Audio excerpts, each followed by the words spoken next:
আইল কাটেন না? তো আইল যখন কাটতে শুরু করলেন তখন ছিল এত চওড়া আইলটা ছিল। হ্যাঁ, আগে ছিল আইলটা এরকম চওড়া, একটা গরুর গাড়ি যেত।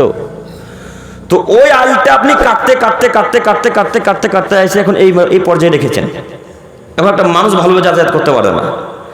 তো আল আপনি কাটতে শুরু করছেন, এদিকে দেখছেন, ওইদিকে দেখছেন, সামনে দেখছেন, পিছনে দেখছেন, কেউ নেই। এখন কেউ না, এখন যতটা জমি বাড়াতে পারে বাড়িয়ে নেই, তাই না? 1 কাঠা জমি ছিল, 10 বছর পর মেপে দেখা যাচ্ছে এখন 1 কাঠাটা 3 কাঠা হয়ে গেছে।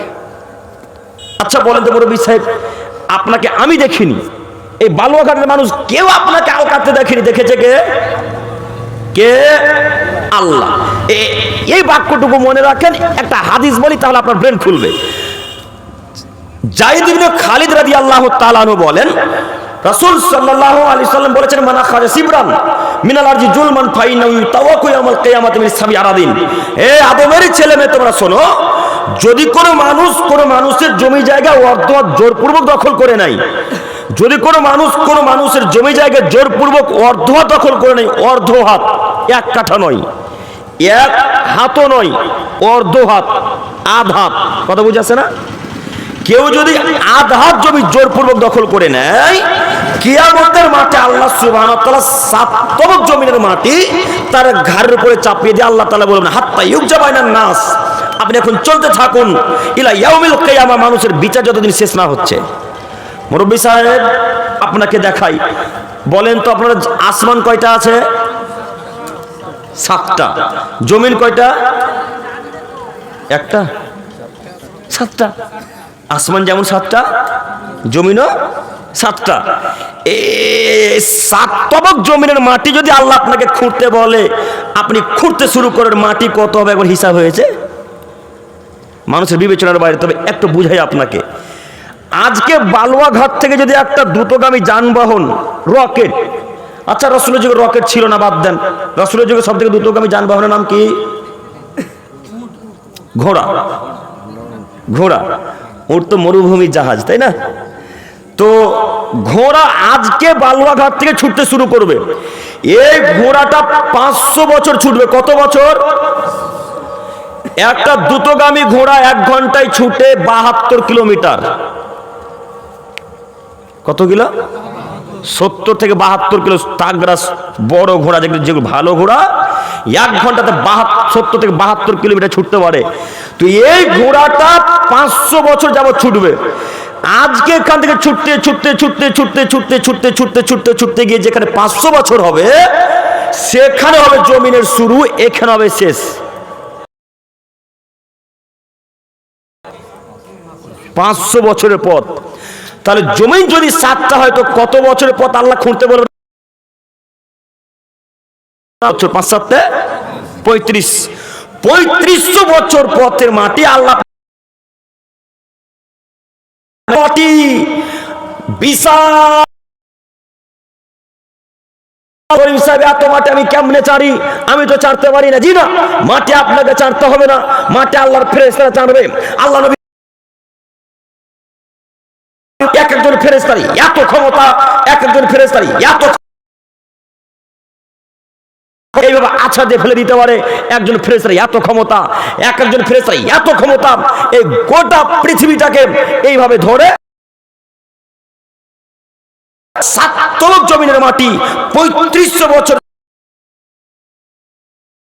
মাটিগুলোকে তুলে আপনার ঘাড়ের উপরে চাপিয়ে দিয়ে আল্লাহ তাআলা বলবেন, হাত্তা ইউকজা বাইনান নাস, আপনি এখন চলতে থাকেন, মানুষের বিচার যতদিন শেষ না হচ্ছে, ইলা ইয়াউমুল কিয়ামা, কিয়ামতের শেষ দিন পর্যন্ত। মানুষ জানে না কিয়ামতের মাঠ কবে শেষ হবে, তবে একটা দিন হবে 50,000 বছরের সমান।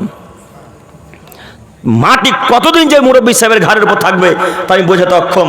ও মুরব্বী সাহেব, ওই যে 10 ফুটের আইলটা কালকে করে দিতে পারবেন? হ্যাঁ, যদি 10 ফুটের আইলটা করে দিতে না পারেন, ভিটা করে দিতে না পারেন, তো এতগুলো মাটি ঘাড়ের উপর নেওয়ার জন্য প্রস্তুত থাকিয়েন। এই যুবক, তুমি দেখো, তোমাকে বলছি, তুমি তো বেটা হাসছো, তোমার বাপের নীতি এটা। তোমার বাপ আজ পর্যন্ত তোমার ফুপুকে জমি ঘুরিয়ে দেয়নি, তোমার বাপকে বলিয়ে ফুপুর জমি নিয়ে রাখতে। তোমার বাপ আজ পর্যন্ত ফুপুর জমি ফিরিয়ে দেয়নি, তোমার বাপকে বলো তোমার বাপ শিক্ষিত কিনা, বলো তোমার বাপের বিদ্যা আছে কিনা। তুমি এমএ পাস ছাত্র, তুমি পাটনা মাদ্রাসার সবথেকে প্রথম ছাত্র, যে তুমি 1 নম্বর হয়েছে পরীক্ষা দিয়ে, তোমার বাপের কাছে কেন ফুপুর জমি থাকবে? তোমাকে আমি অনুরোধ করে যাচ্ছি, তোমার বাপকে বলো আব্বু ফুপুর জমি ফিরিয়ে দিতে হবে, নইলে আমরা শিক্ষিত হতে পারবো না, ফুপুর জমি ফিরিয়ে দিতে হবে। একটু আপনাকে আমি দেখাতে চাচ্ছিলাম শিক্ষিত মানুষকে। শিক্ষিত মানুষ তো সেই যে যতটুকু অধিকার রাখে সেই ততটুকুই নিয়ে রাখে, তারা হলো শিক্ষিত মানুষ। শিক্ষিত তো তারাই যে যতটুকু প্রাপ্য পায় ততটুকু নিজের কাছে রাখে, তারাই হলো শিক্ষিত মানুষ। একটা আপনাকে বলি, আপনার দাদুর 4টে ছেলে মেয়ে। যুবক ভাই একটু তাকান তো, আপনাকে বলি তো আপনার বাপেরা 2টা আর ফুফুরা 2টা। ফুফু বুঝেন না পিসি বলেন, 2টা চলে না? তো আপনার ফুফুরা 2টা আর বাপেরা 2টা, মানে চাচারা 2টা, টোটাল 4টা। তো আপনার দাদু 10 বিঘা জমি রেখে মারা গেছে এই বালুয়াঘাটে। তো আপনার দাদুর মরা হলো আজকে 12 বছর। কত বছর? 12 বছর। তোমার বাপ এখন পর্যন্ত তোমার ফুফুকে জমি ঘুরিয়ে দেয়নি, বলো তোমার বাপ শিক্ষিত কিনা?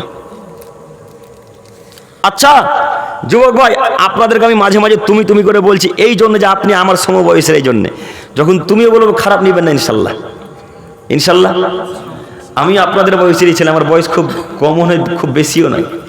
তো আপনাকে অনুরোধ করে বলতে চাচ্ছি যে আপনার বাপ এখন পর্যন্ত জমি ফিরিয়ে দেয়নি।